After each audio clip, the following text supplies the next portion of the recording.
Have you ever felt like people treat you differently as you get older? You might have noticed that some friends drift away, family members become less patient, or even strangers seem less friendly than they used to be. It can be frustrating, even painful, to feel like you're being pushed aside, especially when you know you still have so much to offer. But what if I told you that some of this might not just be about them, but about you too? In this video, we're going to talk about 6 things that can make people start resenting you after 70. These are subtle habits, behaviors, or attitudes that, over time, can create distance between you and the people you care about. But here's the good news. Once you recognize these patterns, you can change them, strengthen your relationships, and continue being someone others genuinely enjoy being around. Stay with me until the end, because understanding these 6 things could make all the difference in how people see you, how they interact with you, and how much love and respect you continue to receive as you age. It's not about changing who you are. It's about making sure that the best version of you is what people remember. Now, let's get started. Number 1, becoming too negative about everything. One of the fastest ways to push people away without even realizing it is constant negativity. Life isn't easy, and by the time you reach your 70s, you've seen plenty of hardships. Health problems, financial struggles, disappointments with family or society. It's all real and it all matters. But when every conversation becomes a list of complaints, people stop wanting to listen. Negativity doesn't just affect you, it affects the people around you. If every visit with your kids turns into a discussion about how bad the world is, or every conversation with a friend turns into a session about how much you dislike modern life, people start associating your presence with frustration instead of joy. It's not that your feelings aren't valid. It's that constantly focusing on what's wrong can make others feel drained. And over time, they may start avoiding interactions altogether. Think about it. Do you enjoy being around someone who only talks about what's wrong? Probably not. And the same goes for everyone else. No one expects you to be overly cheerful all the time, but balancing frustrations with moments of gratitude and curiosity can make a world of difference. So, what should you do instead? Pay attention to your words. If you notice yourself leading with complaints, pause and ask yourself, is this the kind of energy I want to bring into this conversation? Try shifting the focus to something more neutral or positive. Even small things like a funny story, an interesting fact, or a compliment can make conversations more enjoyable. The bottom line? People don't avoid you because they don't care. They avoid you because they don't want to feel worse after talking to you. A little self-awareness goes a long way in making sure that when people leave a conversation with you, they feel uplifted, not exhausted. Number 2, giving unwanted advice or criticism. As you get older, you've gained a lifetime of wisdom. You've seen trends come and go, watched people make mistakes, and learned lessons the hard way. Naturally, you want to help others avoid the same pitfalls. But here's where things get tricky. If your advice isn't asked for, it can come across as judgment rather than guidance. This is especially true with younger family members. You might see your adult children or grandchildren making what you believe are obvious mistakes, whether it's how they handle money, raise their kids, or live their lives. And when you step in to correct them, even with the best intentions, they often hear it as criticism, not concern. It's not just family, this happens in friendships too. Telling a friend they should eat healthier, stop wasting money, or get out more might feel like you're helping, but to them, it can feel like an attack. No one likes to feel like they're being lectured, even if the advice is good. And when people start associating conversations with you as being full of corrections and critiques, they begin pulling away.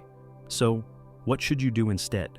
Wait until you're asked. If someone genuinely wants your advice, they will ask for it. And if they don't, it's often best to let them figure things out on their own. This doesn't mean you can't ever share your thoughts. It just means doing it in a way that respects their independence. A simple rule: ask before advising. Instead of saying, "You really shouldn't be eating that," try, "Are you interested in some tips I've learned about healthy eating?" If they say yes, share. If they say no, let it go. It's a small shift, but it can make a huge difference in how people perceive you. The bottom line: people don't avoid advice because they don't care. They avoid it because they don't want to feel judged. When you offer guidance in a way that respects their choices, you become a trusted voice, not a source of frustration. If you're still watching this video and finding these insights valuable, please comment number 2 below to let me know you're here. And if you haven't subscribed yet, I recommend you subscribe and turn on the bell so you don't miss any videos. Your support helps us continue creating good content to inform and inspire you. Now, let's move forward. Number 3, refusing to adapt to change. The world is changing. Always has been, always will be. But one of the biggest mistakes people make as they get older is resisting that change instead of adapting to it. It's understandable. You've lived through decades of traditions, values, and ways of doing things that now seem to be disappearing. But when you refuse to accept that times are different, it can make conversations with you feel exhausting rather than enjoyable. This shows up in a lot of ways. Maybe you insist that things were better in the old days every time a younger person shares something they enjoy. Maybe you dismiss modern technology as unnecessary, even though it's how most people connect today. Or maybe you get frustrated when social norms shift, making it hard to relate to younger generations. But here's the truth. Change is happening whether you like it or not. And when people feel like every interaction with you turns into a debate about why the past was better than the present, they start spending less time around you. Think about technology. Yes, learning new devices, apps, and communication styles can be frustrating, but when you refuse to adapt, you make it harder for people to include you in their lives. Your grandkids might want to text instead of call. Your friends might be making plans on social media instead of over the phone. If you refuse to engage with these changes, you risk becoming more isolated, not because people don't care, but because they don't know how to include you. So, what should you do instead? Stay open. You don't have to love every new trend or adopt every new habit, but a willingness to listen, learn, and adapt makes you someone people enjoy being around. Instead of saying, "That's stupid, I don't get it," try saying, "That's interesting. Tell me more about it." The bottom line, people don't expect you to love every change, but they do appreciate when you stay curious rather than dismissive. Being open to new things keeps your mind sharp, your relationship strong, and your connection to the world alive. Now let's talk about something that can really create resentment: expecting too much from others without giving back. Number 4, expecting too much from others without giving back. One of the biggest sources of resentment in relationships, whether with family, friends, or even neighbors, is when one person constantly takes without giving anything in return. And unfortunately, this can become more common as people age. You might not even realize you're doing it, but if you expect others to always accommodate your needs without considering theirs, it can slowly push people away. This happens in different ways. Maybe you expect your children or grandchildren to call you first, visit you regularly, or help with errands, without showing much appreciation. Maybe you rely on a friend for emotional support, but rarely ask how they're doing. Or maybe you assume that younger family members should drop everything to help you because that's what family does. Here's the problem. People don't mind helping when they feel valued, but when they start to feel like they're being used or taken for granted, they begin to pull away. And when that happens, it's easy to feel abandoned without realizing that the pattern started with unrealistic expectations. Now, does this mean you should never ask for help? Of course not. But relationships are a two-way street. And even as you get older, you still have something to give. A kind word, a thoughtful question, a simple thank you can go a long way in making people feel appreciated. Small gestures matter. So, what should you do instead? Check in with yourself. If you notice you're always the one receiving but not giving, find ways to show gratitude and contribute. Even something as simple as sending a thoughtful message, remembering birthdays, or listening with genuine interest can make people feel valued instead of obligated. The bottom line, people are happy to be there for you when they feel respected and appreciated. But when they start to feel like they're just fulfilling an obligation, that's when they start pulling away. A little effort to show gratitude and give back, no matter how small, keeps relationships strong and genuine. If you're still watching this video and finding these insights valuable, please comment number 4 below to let me know you're here. And if you haven't subscribed yet, I recommend you subscribe and turn on the bell so you don't miss any videos. Your support helps us continue creating good content to inform and inspire you. Now, let's move forward. Number 5, bringing up the past too often. Memories are a beautiful thing. They remind us of the people we've loved, the experiences we've had, and the lessons we've learned. But one mistake many people make as they get older is getting stuck in the past to the point where it affects how others see them. This happens when conversations always circle back to the good old days, or when every story you tell is one that people have already heard multiple times. It's easy to fall into this habit. It feels natural to share experiences that shaped you, and reminiscing can bring comfort. But when every conversation is rooted in the past, people start to feel like they can't connect with you in the present. Think about how this comes across to younger people. If every time they talk about their lives they're met with, "Back in my day we did things differently," or "You kids don't understand how hard it used to be," it can feel like a barrier rather than a conversation.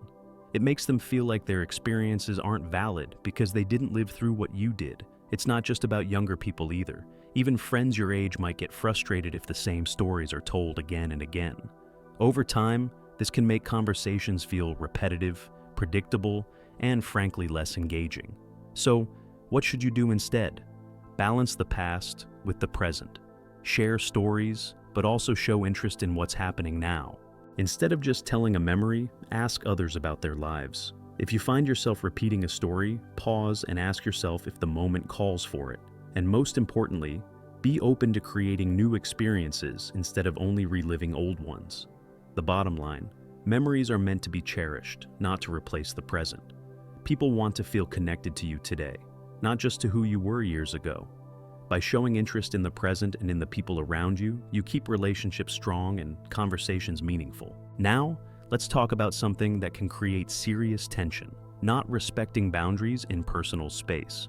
Number 6, not respecting boundaries in personal space. As we get older, our relationships with family, friends, and even neighbors evolve. But one thing that never changes is that people, no matter their age, need their personal space and boundaries respected. Unfortunately, one of the biggest mistakes people make in their later years is assuming that their presence, opinions, or needs should always take priority simply because they're older. This can show up in different ways. Maybe you expect family members to answer the phone immediately every time you call, and if they don't, you feel ignored. Maybe you drop by someone's house unannounced, assuming they'll be happy to see you without considering that they might be busy. Or maybe you feel entitled to know details about someone's life, who they're dating, how they're spending money, what decisions they're making, without recognizing that they have the right to privacy.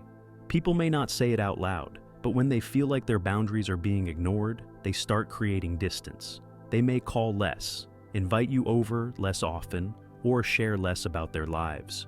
And if you don't recognize this pattern, it's easy to mistake their withdrawal for neglect, when in reality, they're just trying to maintain their own space. Another way this happens is through emotional boundaries. If you regularly unload your frustrations, grief, or loneliness on the same person without considering how it affects them, they may start avoiding conversations. Everyone has their own struggles, and while it's important to express emotions, it's also important to make space for other people's feelings too. So, what should you do instead? Be mindful. If someone seems hesitant to talk, ask yourself if you're giving them enough room to breathe. If you're constantly pushing for attention, ask yourself if you're respecting their time and responsibilities. And if someone sets a boundary, whether it's about visits, conversations, or personal matters, respect it without taking it personally. The bottom line, strong relationships are built on mutual respect. When people feel like their boundaries are honored, they feel more comfortable, more willing to connect, and more likely to keep you as an important part of their lives.